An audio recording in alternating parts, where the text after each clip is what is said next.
Nobody tells you about the loophole. The contractors don't mention it. The borough offices don't volunteer it. The guys selling you traditional log cabin builds certainly aren't going to bring it up, but it exists, cheaper, and more independently than almost anyone else in the state. Henry found out about it the same way most people find out about things that matter, not from an expert, not from a government office, and not from the internet. He found out from a man who had already done it, a man who was standing in a warm building. He had put up himself in 11 days on land he owned in one of the coldest inhabited regions on Earth. For less money than most people spend on a truck, that changes things. When you see it in front of you, it changes things. Henry had been in Alaska for 31 years. He was not naive. He was not the kind of man who got excited about schemes or shortcuts or anything that sounded like it was designed to separate him from his money. He had watched too many people lose too much to that particular instinct. Alaska attracts dreamers, and Alaska has a long history of making dreamers pay for their optimism in very concrete ways. He had seen it happen to people he respected. So when his friend Dale started talking about Quonset cabins one afternoon in late October, Henry's default setting was patient skepticism. Dale was not a man who oversold things. Former pipeline welder, 20 years on the slope, the kind of person whose personality had been shaped entirely by cold temperatures and hard work and the specific culture men who keep critical infrastructure running in the dark. Dale did not exaggerate. He did not use words like incredible. He was constitutionally incapable of enthusiasm about most things, which is why Henry paid attention. Dale had bought a prefabricated Quonset-style cabin kit, had it shipped from a manufacturer in the lower 48, assembled it with 2 other people in 11 days on 40 acres outside Delta Junction. Total cost, kit, foundation pad, electrical, insulation package, under $40,000. Heating cost through -20 temperatures, manageable. Snow low performance, better than anything he had seen. And then Dale mentioned the part that made Henry put down his coffee. No traditional building permit. In the borough where Dale's land sat, structures under a specific square footage placed on skids or non-permanent foundation, classified for recreational or accessory use rather than as a primary dwelling. Those structures fell into a different regulatory category. Not a loophole someone invented. Not a gray area that some clever lawyer dreamed up. A genuine classification gap, written into the code decades ago, that a correctly sized and configured Quonset hut dropped directly into. The code had been written to accommodate the reality of Alaskan life, trappers' cabins, hunting shelters, remote seasonal structures, and nobody had gone back and redrawn the lines when the structures people were using inside those classifications got significantly better. Henry told Dale it sounded like something that would eventually catch up with him. Dale shrugged and said the building was warm and he slept fine. You need to understand what that kind of statement means coming from a man like Dale. It is not dismissiveness. It is a summary judgment of someone who has done the research, made the decision, lived with the consequences, and found them acceptable. Dale was not gambling. Dale was reporting. Henry spent the next 3 weeks thinking about it. He thought about it splitting wood. He thought about it on his snow machine, running the trapline. He thought about it at 2 in the morning, listening to the wind off the Alaska range. He had land, 40 acres an hour north of his current place, land he had bought cheap 15 years ago and had not done anything with. He had been thinking about building a cabin up there for years.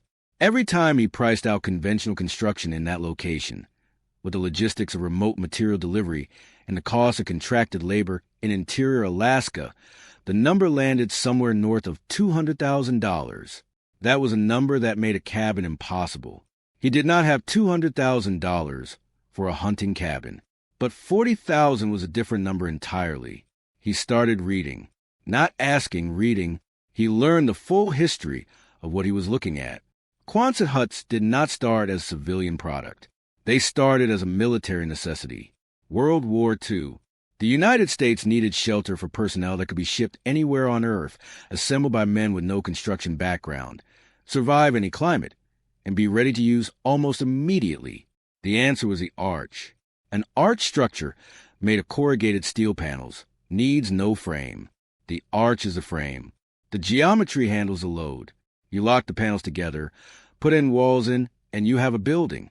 The first Quonsets were built and field-tested in 1941.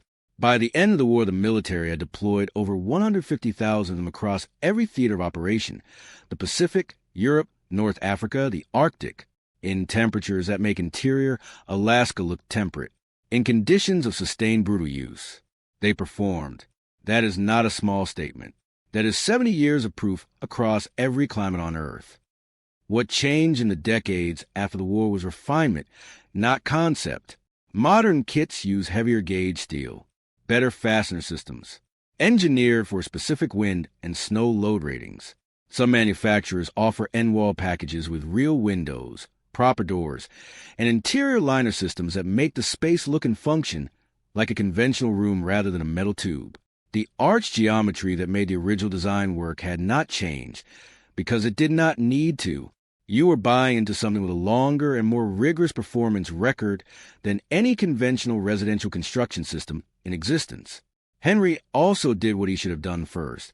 He called the borough offices, not to announce a project, to ask general research questions. Careful, methodical, general questions. The answers confirmed what Dale had described. On his specific parcel, under current code, a structure below a certain square footage on a non-permanent foundation, not connected to public utilities, classified as an accessory or recreational structure, the permitting requirements were minimal.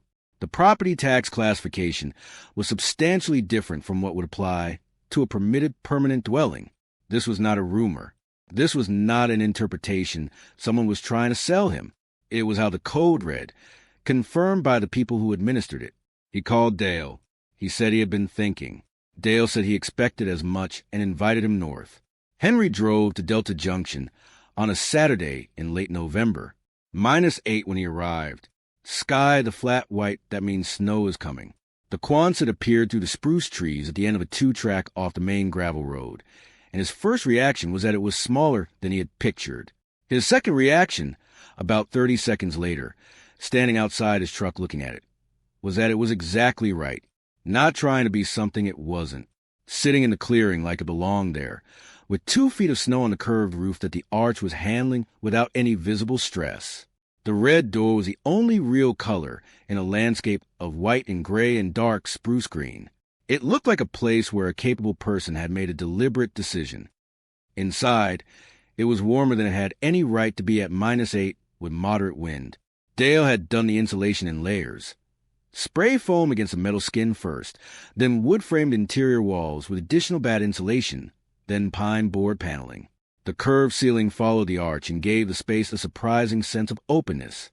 Wood stove at one end, propane range at the other, sleeping loft built into the upper curve, accessible by a ship's ladder, main floor with a table, 2 chairs, a couch that had accumulated years of hard use, and a wall of shelving with tools and food and books organized by a man who lived practically. Not luxurious, not meant to be, warm, dry, solid. They ate soup and drank coffee and talked for hours. Dale walked Henry through every decision: foundation pad design, panel assembly sequence, electrical system with solar array and generator backup, interior framing, what he would do differently if he were starting over, larger window package, loft at the other end for morning light, concrete slab inside the entry door instead of with planking. These were the observations of a man who had lived in the structure and thought carefully about it, not complaints. Refinements. Henry drove home through a light snowfall and made his decision before he was halfway back to Fairbanks. He was going to do it. Most of the following year went into planning, ordering, and building. He spent the winter making decisions he could not unmake: manufacturer selection, size, insulation spec, end wall configuration, electrical and water systems design. He chose his manufacturer based on document performance of existing structures in comparable climates, not on marketing. He ordered in spring.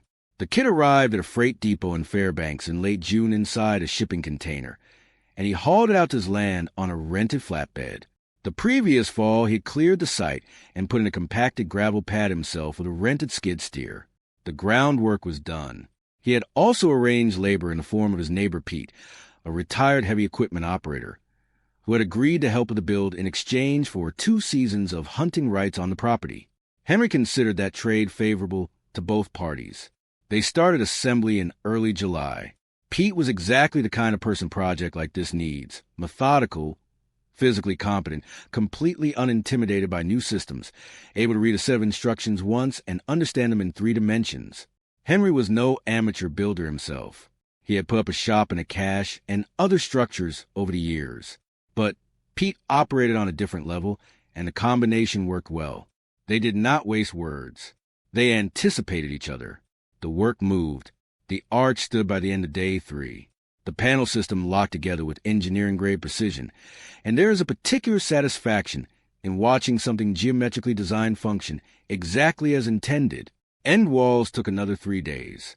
By the end of the first week, they had a weather-tight shell.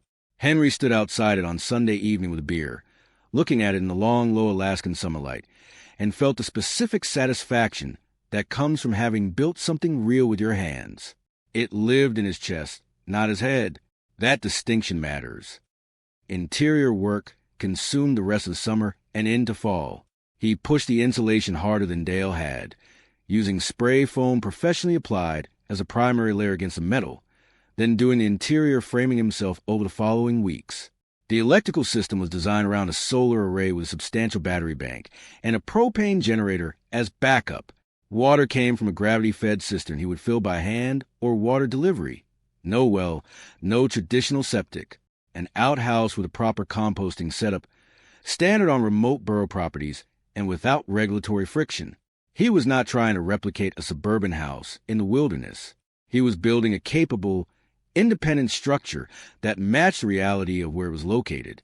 He moved gear in during September, right before moose season. That was intentional. He wanted the structure tested under actual hunting conditions. Daily use, heavy gear in and out, temperature swings, rain, and early snow. It performed. Every day of that hunt, he came back to a building that was warm and dry and solid, that had handled whatever the weather produced without complaint. He lay in a loft on the 4th night with the wood stove ticking down, listening to complete silence, and understood that he had built something that worked. The numbers, when he totaled them with full honesty, landed at $55,000. Kit, freight, professional spray foam crew, interior materials, solar system, generator, wood stove, door and window package upgrades. Everything for a structure genuinely comfortable in interior Alaska winter conditions. For a structure he owned outright, on land he owned outright, in a regulatory classification that carried a fraction of the tax burden of a permitted permanent dwelling. For a structure that, if he ever needed to, he could legally place on skids and move to a different location. Compare that to the alternative. $200,000 minimum for a conventional contractor build of equivalent quality and comfort. Full permitting. Property assessed as improved land. Annual tax burden calculated on the value of a permanent residential structure. 15 to 20-year payback timeline before you own the thing free and clear. You are not just paying for the building. You are paying for the system that has built itself up around the building. The regulatory infrastructure, the tax assessment structure, the contractor licensing ecosystem, all of which is designed around a model of construction that benefits the people operating within it. The Quonset falls outside that model, not because it is inferior, because it is categorized differently. That distinction is worth understanding clearly. Henry started spending more time on the property. A weekend most months through the winter, a week in February. He found himself thinking about the place not with anxiety, but with something that felt like looking forward. He planned spring improvements, a small woodshed attached to one side, a better entry system, an additional solar panel for expanded battery capacity, small refinements, the kind that accumulate over years into a place that fits you exactly. Dale came up to see it in March, arriving on his snow machine from the road on a clear day at about 0 degrees. He walked through it the way someone does when they're actually evaluating something, slowly, looking at junctions and details rather than at the overall impression. He approved of the insulation decisions. He noted the window placement worked better than his own setup. He stood in the loft for a while, looking to the upper end wall window at the spruce line and the open country beyond it. He said Henry had done better than he had done. Henry said that was because Dale had gone first and made all the original mistakes, and Dale agreed that was accurate. They skied for a few hours on a frozen lake a quarter-mile from the cabin, which was something neither of them had done in many years. It was harder than they remembered and more satisfying than they expected. They came back to the cabin as the light was going, and Henry made a simple dinner, and they sat at the table talking about things that didn't have anything urgent attached to them. The winter, the moose count, land Dale considering adjacent to his own 40 acres. The kind of conversation that doesn't resolve into anything specific, but that leaves you more settled when it's over. After Dale left, Henry added wood to the stove and sat watching the fire through the glass panel. -15 outside. Stars so hard and bright, they looked structural. The insulation held the heat without effort. The steel bones of the arch handled the cold load without any of the creaking and settling that conventional frame structures produce in deep cold. It was silent in the specific way that correctly built things are silent. No energy being wasted on resistance. Here is what Henry understood at 61 that he had not fully understood at 50. The Alaskans who are actually living well up here, who have warmth, independence, minimal ongoing cost, and genuine ownership of the situation, are not the ones who followed conventional path. They are not the ones who hired the expensive contractor and pulled all the permits and ended up with a structure assessed at $280,000 that they will spend the next 2 decades paying taxes on. They are the ones who found the gap between what the code was written to control and what a modern, correctly configured Quonset structure actually is. The gap is real. The structure is proven. The performance in conditions that test conventional construction to its limits is documented across decades and climates. The regulatory classification is not an accident. It is written language that a correctly built structure meets honestly. Most people never hear about it. That is not because it doesn't exist. It is because the people who know about it are inside their warm buildings, and they are not advertising. Henry added one final piece of wood to the stove, climbed the ship's ladder to the loft, and lay in the dark listening to nothing. The arch above him was quiet and solid. The cold outside was doing what cold does in interior Alaska in March, which is everything, and none of it was reaching him. He had bought 40 acres of remote land 15 years ago with a vague intention. He had turned it into something that worked, that he owned completely, that cost him less than a third of what conventional wisdom said this kind of project required. The loophole is not complicated. It does not require lawyers or special connections or inside information. It requires understanding what the code actually says, choosing a structure that honestly meets that classification, building it correctly, and doing the work. That is all it requires. The smart Alaskans already knew that. Now you do too.